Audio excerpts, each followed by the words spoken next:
Faites-moi confiance. Regardez ceci. Qui est Jésus pour vous? Un cousin? Non. Je ne sais pas. D'accord. Je suppose. Pour moi, c'est rien. D'accord. Alors je suis un homme juif et je crois en Jésus. Est-ce que j'ai tort? Oui. Je suis un homme juif, d'accord. Je crois en Jésus. Est-ce que j'ai tort? Oui. Puis-je lire quelque chose pour vous, des psaumes? Je lève mes yeux vers les montagnes. D'où me viendra le secours? Mon secours vient du Seigneur. En effet, celui qui garde Israël ne sommeillera ni ne dormira. Le Seigneur te gardera. Le Seigneur gardera ton départ et ton arrivée, dès maintenant et à jamais. Nous allons introduire une prophétie absolument incroyable dans l'équation. Mais d'abord, si vous voulez voir plus de vidéos sur les temps de la fin, n'oubliez pas de vous abonner. Êtes-vous prêts pour cela? La Bible prophétise que les Juifs, dispersés aux quatre coins de la terre, seront rassemblés à Jérusalem et, tenez-vous bien, ils se tourneront vers Christ. Et vous savez quoi? J'ai une tonne de versets bibliques pour le prouver. Romains 11, 25 à 26 dit « Je ne veux pas, frères, que vous soyez dans l'ignorance de ce mystère, afin que vous ne vous croyiez pas sages, qu'endurcissement en partie soit arrivé à Israël, jusqu'à ce que la plénitude des gentils soit entrée. Et ainsi, tout Israël sera sauvé, comme il est écrit. Le libérateur viendra de Sion, il éloignera de Jacob l'impiété. Vous savez probablement déjà que, même si vous et moi pouvons être en désaccord théologique sur certains points, je respecte vos opinions et vous respectez probablement les miennes, et nous ne devrions pas nous diviser à cause de cela. Cependant, il y a un enseignement dans l'Église qui me s'afflige profondément, et c'est ce qu'on appelle la théologie du remplacement. Dans sa forme la plus simple, cela signifie essentiellement que Dieu a terminé avec Israël, que l'Église a remplacé le peuple juif et qu'ils ont désormais toutes les promesses et toutes les bénédictions qui étaient destinées à Israël, mais maintenant l'Église les a à la place. Pourquoi? Parce que le peuple d'Israël a rejeté le Messie, Jésus-Christ. Maintenant, écoutez-moi bien. Si vous êtes un croyant gentil comme moi, je crois réellement que nous faisons partie d'Israël spirituel, comme le disent les Écritures. Car ils ne sont pas tous Israël qui sont d'Israël. Personne ne peut nier cela, mais la Bible est claire. Dieu a réservé des promesses spéciales pour la nation littérale d'Israël. Il a promis qu'il les restaurerait, qu'il leur donnerait une terre, qu'il leur donnerait un roi parmi leur propre peuple, et ce roi régnerait sur eux avec justice et merveille, et ils prospéreraient enfin, et sauraient ce que c'est de vivre dans la paix et la sécurité. Et en fait, ces promesses sont partout dans l'Ancien Testament. Donc dire que Dieu a fini avec Israël ne me semble pas juste, car il est un Dieu fidèle, un Dieu qui garde son alliance, et je crois qu'il accomplira ses promesses pour les Juifs. Alors je me demande si vous pouvez m'aider maintenant. Pensez-vous que Dieu a rejeté le peuple d'Israël? La question doit être posée. Pourquoi est-ce qu'il ne rejette pas seulement le christianisme? Mais en fait, il pourrait même haïr les chrétiens, certains diraient cela. Alors, comment cela pourrait-il être possible qu'un jour, il se tourne vers le Seigneur Jésus-Christ dans la foi? Eh bien, vous savez exactement ce que je vais dire ensuite. Chaque réponse se trouve dans la Bible. Les Écritures disent, dans Romains 11:8, comme il est écrit, « Dieu leur a donné un esprit d'assoupissement, des yeux pour ne pas voir, et des oreilles pour ne pas entendre, jusqu'à ce jour. » Voyez-vous ce que cela dit? En d'autres termes, temporairement, il y aura une cécité partielle, un manque d'amour envers Christ dans le cœur du peuple juif, mais ce n'est pas définitif. C'est plutôt une opportunité pour des gentils comme vous et moi d'être greffés dans cette vigne et de participer à ce salut. Alors, à vous de voir. Les Écritures ont-elles raison ou ont-elles tort? Partagez l'Évangile avec ceux qui sont les moins réceptifs à notre message. Est-ce que ce sont les athées? Non. Est-ce que ce sont les sceptiques? Non. Je pense que ce sont souvent les Juifs. Cela ne veut pas dire que les Juifs ne se convertissent pas magnifiquement en ce moment. Et je vais vous présenter un Juif, dans un instant, qui aime le Seigneur Jésus-Christ. Et son témoignage va vous époustoufler. Mais cela prouve autre chose, qu'actuellement, comme le dit la Bible, il n'y a qu'un reste de Juifs messianiques. Mais ce ne sera pas le cas pendant la tribulation. Je peux vous promettre cela. Même si, au moment où nous parlons, la grande majorité d'Israël est profondément endormie sur les choses de Christ, il viendra un jour où ils seront complètement éveillés au Messie, et ils secoueront le monde avec leurs efforts missionnaires. Une vision que je tiens personnellement est que les 144 000 mentionnés dans Apocalypse 7 seront 144 000 évangélistes juifs. Ce seront 12 000 provenant des 12 tribus d'Israël. Et encore une fois, je crois que cela entraînera un grand réveil spirituel. Non seulement parmi les Juifs, mais parmi toutes les nations. Parce que les gens verront les deux témoins ressuscités, ils les verront faire des signes et appeler à la repentance. Mais non seulement cela, ils verront aussi ces 144 000 missionnaires juifs parcourir le monde et répandre la bonne nouvelle de Jésus-Christ. La Bible dit dans Romains 11:12 « Maintenant, si leur chute est une richesse pour le monde, et leur échec une richesse pour les gentils, combien plus leur plénitude ?» Il faut comprendre cela. Lorsqu'Israël, en tant que nation, reviendra à Dieu, le monde entier sera enrichi d'une manière que nous n'avons jamais vue auparavant. Oh, combien ce sera glorieux! Ce sera lorsque Jésus, leur Messie, reviendra pour sauver les Juifs de la tribulation et qu'il viendra établir son royaume à Jérusalem sur terre. Ce sera un jour magnifique, où il régnera en tant que roi avec eux dans leur terre sainte pendant 1000 ans.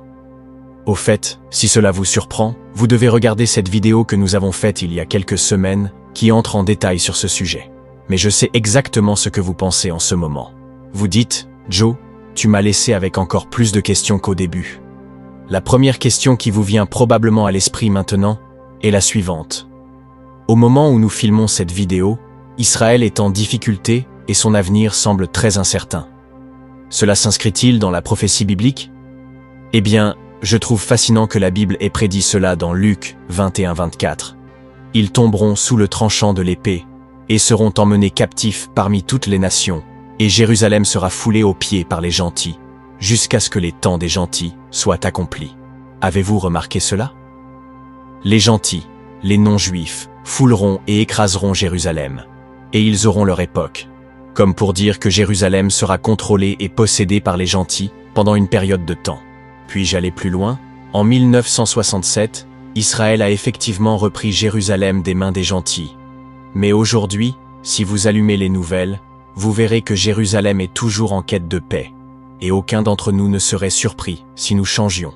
Si demain, nous apprenions dans les nouvelles que de nombreux pays ont revendiqué Jérusalem pour eux-mêmes, eh bien, juste pour clarifier pour ceux qui ne savent pas encore, toute personne qui n'est pas juive est connue sous le nom de gentil dans les Écritures. Donc, quand nous disons que les gentils ont gardé Jérusalem, ce sont les non-juifs qui ont tenu cette ville. Je me demande ce qui vous vient à l'esprit quand vous entendez cela.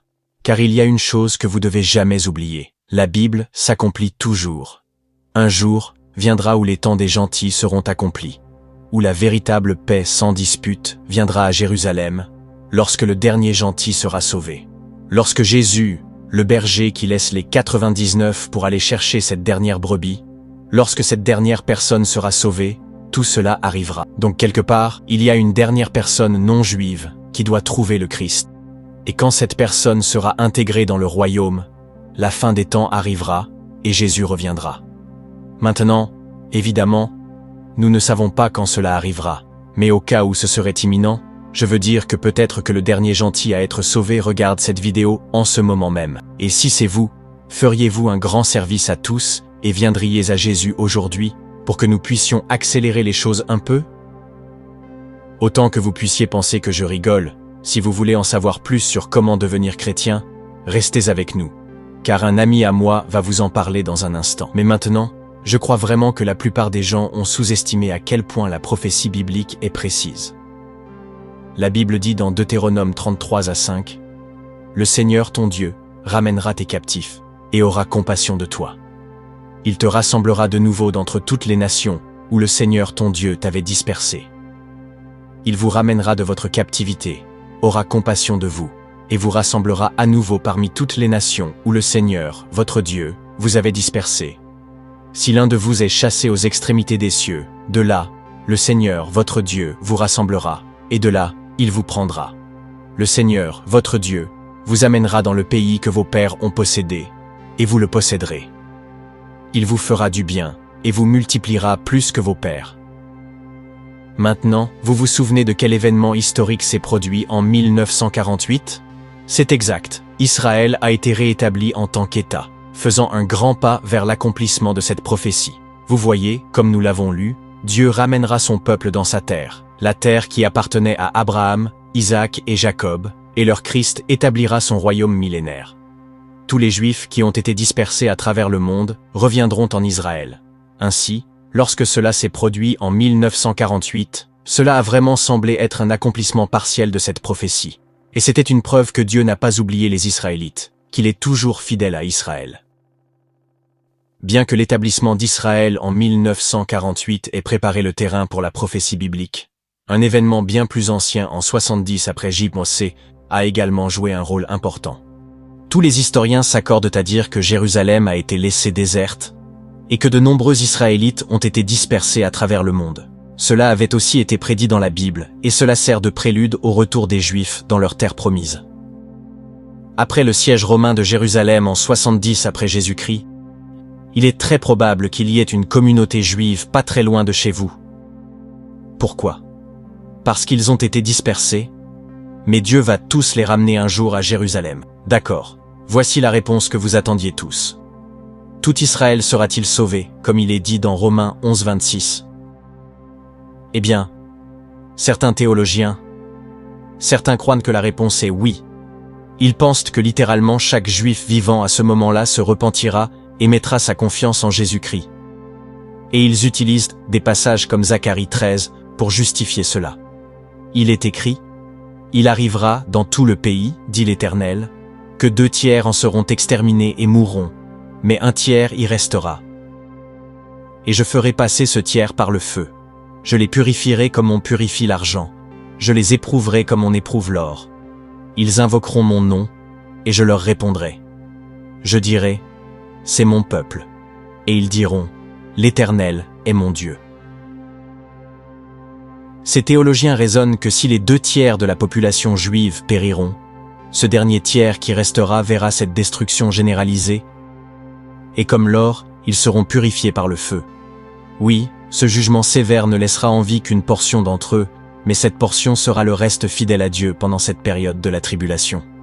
Écoutez bien sûr, nous ne savons pas exactement comment cela va se produire, mais quand vous allumez les nouvelles sur Israël aujourd'hui, il ne faut pas beaucoup d'imagination pour penser que cela pourrait être très possible. Cependant, d'un autre côté, certains chrétiens pensent que cette idée que tout Israël sera sauvé signifie que tous seront sanctifiés. Cela ne prive personne de sa liberté de choix, car chaque juif devra individuellement choisir le Seigneur Jésus-Christ. Cela signifie simplement que la nation d'Israël sera sauvée dans son ensemble. Je vous laisse réfléchir sur ce passage et décider par vous-même ce que vous pensez que les Écritures disent. Si vous êtes un abonné régulier de cette chaîne, vous savez probablement que j'ai l'habitude de partager avec vous la bonne nouvelle. Mais pendant que je rédigeais ce script, je crois que le Seigneur m'a inspiré une nouvelle direction, une nouvelle idée. Donc, au lieu de vous parler de la bonne nouvelle de Jésus-Christ comme je le fais normalement, j'aimerais que vous entendiez un bon ami à moi, appelé Ziggy. Et Ziggy a un témoignage incroyable. Shalom.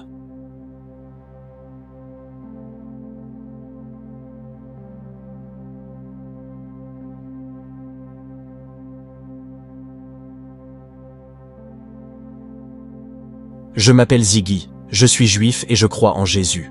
J'ai grandi dans une famille juive, mes 2 parents sont juifs. Nous respections le kasher, nous allions à la synagogue locale, et j'ai fait ma bar mitzvah en Israël. Puis, lorsque j'ai fait mon doctorat, plusieurs années plus tard, j'avais un très bon ami. Il n'était ni juif ni chrétien. Mais quelques années plus tard, il est devenu chrétien et m'a invité à un événement dans son église. Là, j'ai entendu parler de Jésus, et j'ai fini par lire l'un des témoignages oculaires sur la vie, la mort et la résurrection de Jésus. C'est là que j'ai découvert un Jésus que je n'aurais jamais pu imaginer. Je voyais Jésus, celui qui guérissait les malades, ressuscitait les morts, celui qui pouvait calmer la tempête d'un simple mot. Et je me suis dit, peut-être que Jésus pourrait être le Messie dont on parlait quand j'étais enfant à la synagogue. Mais ensuite, je me suis dit, comment Jésus pourrait-il être le Messie alors que les rabbins le rejettent depuis 2000 ans? Puis quelqu'un m'a défié en me demandant, quelle est ta connaissance des prophéties dans la Bible hébraïque concernant la venue du Messie? À ce moment-là, j'ai commencé à lire ma Bible hébraïque et j'ai réalisé que Jésus n'était pas seulement venu pour guérir les malades et ressusciter les morts. Il était venu faire quelque chose de bien plus incroyable. Il était venu pardonner les péchés. C'est alors que j'ai compris que le Fils de Dieu était venu du ciel sur terre pour mourir pour mes péchés, en prenant la punition que je méritais, et que j'étais pardonné non pas à cause de ce que j'avais fait, mais à cause de ce que Jésus avait fait. Ma question pour vous est la suivante. À quel point êtes-vous familier avec les prophéties de la Bible hébraïque concernant la venue du Messie? Je pense que nous devons prendre l'histoire de la Pâque personnellement, car l'un de nous doit être racheté, mais sans sacrifice. Comment la rédemption est elle-même possible? Sans l'agneau de Dieu, comment?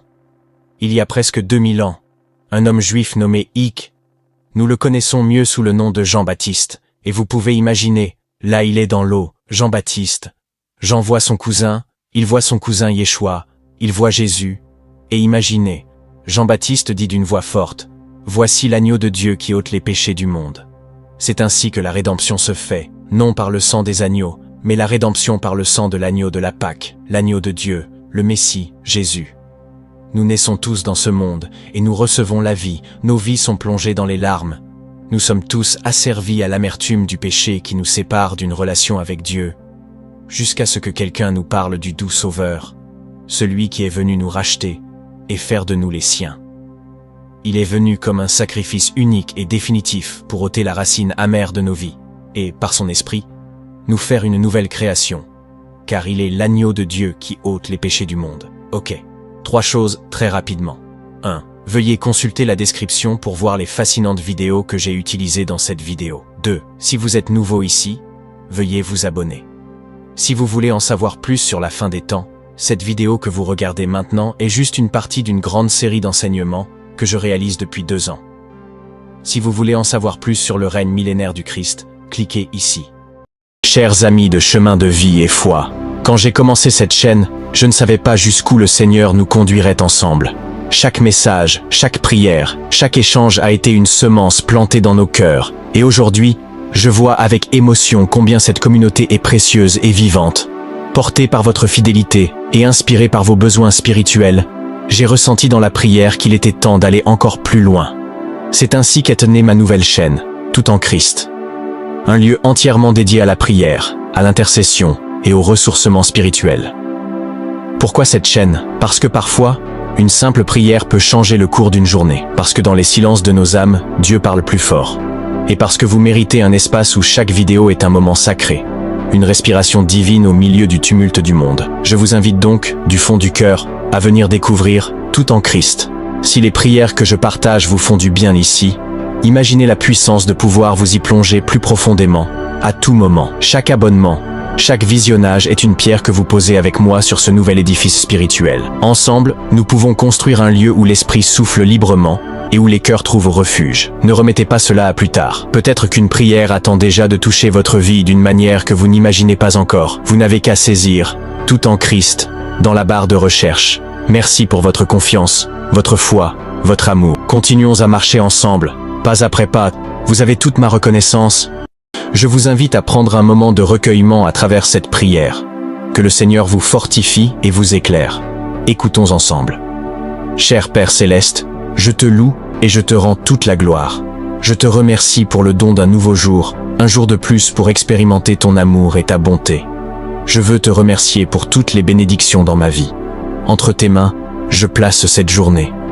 Je me réjouirai avec allégresse, car ta grâce et tes bénédictions m'accompagnent. Seigneur, je suis reconnaissant pour les choses simples qui apportent de la joie à ma vie. Merci pour les personnes qui m'entourent, celles qui me soutiennent et m'apportent du bonheur.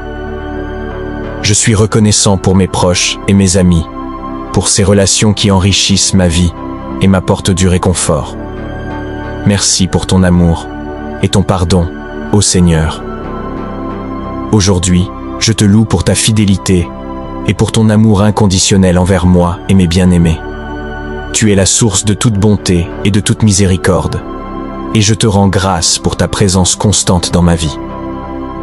Seigneur, alors que je vais vaquer à mes occupations, aide-moi à vivre avec un cœur reconnaissant. Que mes paroles et mes actions reflètent la gratitude que j'ai pour tout ce que tu as fait pour moi. Aujourd'hui, Seigneur, je cherche ta guidance et ta sagesse. Montre-moi le bon chemin à suivre et accorde-moi l'intelligence de faire des choix éclairés. Aide-moi à discerner le bien du mal et à suivre ta volonté en toutes choses. Dirige mes pas et oriente mon chemin afin que je marche selon ton dessein pour ma vie. Accorde-moi la sagesse de prendre des décisions qui sont conformes à ta vérité et qui glorifie ton nom. Aide-moi à voir les choses avec clarté et à comprendre tes voies. Je prie pour avoir la paix et la clarté dans mon cœur aujourd'hui. Chaque fois que je serai confronté à des choix difficiles, aide-moi à avoir confiance en ta sagesse, sachant que tes plans pour ma vie sont bons et parfaits. Alors que je cherche ta direction en ce jour, parle-moi à travers ta parole, à travers des conseils avisés et par ton Saint-Esprit. Seigneur, ouvre mes oreilles pour entendre ta voix et donne-moi le courage de te suivre là où tu me conduis. Seigneur, je reconnais que tu es tout-puissant et infiniment sage. Je dépends entièrement de toi pour me montrer le chemin et me guider dans la bonne direction. Merci pour ta promesse de me diriger et de m'accorder la sagesse lorsque je la demande. Je mets ma confiance en ta fidélité et en ton plan parfait pour ma vie. Aujourd'hui, je me libère de tout ce qui ne peut rester sous le sang de Jésus. Je renonce à toutes les vieilles habitudes négatives, à tous les péchés et à toutes les pensées impures. Je me détourne de toute influence néfaste et je choisis de demeurer sous la couverture du sang de Jésus-Christ. Je proclame ta protection, ta provision et ta direction sur ma vie. Amen. Seigneur, couvert par le sang de Jésus, je place ma confiance en toi. Aide-moi à t'accorder une foi totale, même lorsque les circonstances semblent incertaines ou difficiles. Fortifie ma foi afin que je puisse croire en tes promesses et me reposer dans ton amour infaillible. Apprends-moi à m'appuyer sur toi dans les moments d'épreuve, sachant que tu es ma source de force, mon secours toujours présent dans l'adversité. Augmente ma foi, ô Dieu, afin que je marche avec une confiance inébranlable dans ton plan et ton dessein pour ma vie. Donne-moi le courage d'avancer dans la foi, même lorsque le chemin est incertain, sachant que tu guideras mes pas. Aujourd'hui, je te rends grâce pour le don précieux de la foi. Seigneur, je prie pour que ma foi s'approfondisse et se fortifie chaque jour davantage. Que ma foi inspire les autres et glorifie ton saint nom. Seigneur, je te demande la grâce de te faire confiance au milieu des épreuves et des défis. Tu es mon refuge et ma force, et je sais qu'en toi je trouve un soutien inébranlable et une direction certaine. Père, je te demande le discernement pour reconnaître ton œuvre même au sein des circonstances difficiles. Ouvre mes yeux pour voir les leçons que tu veux m'enseigner, et accorde-moi la patience d'attendre ton temps parfait. Aujourd'hui, humblement, je cherche la grâce de renoncer à tout contrôle, de laisser aller ma propre compréhension, et de faire confiance à ta sagesse infinie. Aide-moi à placer mon espérance dans ton amour et ta fidélité. Père, je viens à toi pour implorer ton pardon et ta miséricorde. Je suis reconnaissant pour ta miséricorde qui se renouvelle chaque matin. Je demande que ta grâce me couvre entièrement.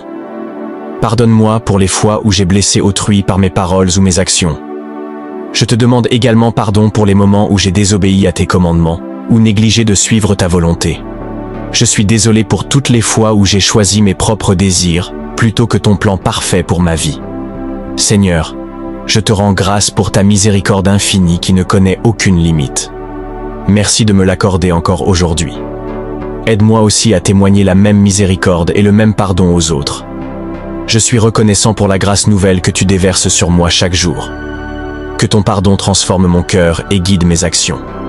Dans les moments de lutte et de tentation, que ta miséricorde soit ma force et mon refuge. Aide-moi à me tourner vers toi en toutes circonstances, sachant que tes bras d'amour sont toujours ouverts pour m'accueillir. Fortifie-moi pour résister aux séductions du péché et marcher dans la droiture. Remplis-moi de ton Saint-Esprit afin que j'aie la force de surmonter chaque obstacle qui se dresse sur mon chemin. Entoure-moi de tes anges. Seigneur, envoie ton armée céleste puissante pour me défendre et me délivrer de tout mal. Père, je m'appuie sur ta parole, qui dit que tu donneras ordre à tes anges de me garder dans toutes mes voies. Ils me porteront sur leurs mains, de peur que mon pied ne heurte une pierre. Aujourd'hui, je prie pour la victoire dans mes combats contre le stress, la peur, l'anxiété, la dépression, l'insécurité et le doute. Seigneur, aide-moi à m'appuyer sur tes promesses et à avoir une foi inébranlable en ta puissance pour sauver. Remplis-moi de ta paix qui dépasse toute intelligence, sachant que tu es toujours avec moi. Aide-moi à me détacher de tout ce qui freine ma relation avec toi et m'empêche de marcher pleinement dans ton plan pour ma vie. Merci Seigneur, pour la délivrance qui est accessible par ton Fils Jésus-Christ. Par son sacrifice à la croix, je trouve la liberté et la rédemption. je réclame cette liberté aujourd'hui, et je te demande de continuer à me guider et à me transformer. Seigneur, en ce jour, je te demande de me délivrer de toute forteresse qui me retient captif. Je reconnais qu'il y a des domaines de ma vie où je me sens enchaîné par le péché, de mauvaises habitudes, des relations toxiques ou des blessures du passé.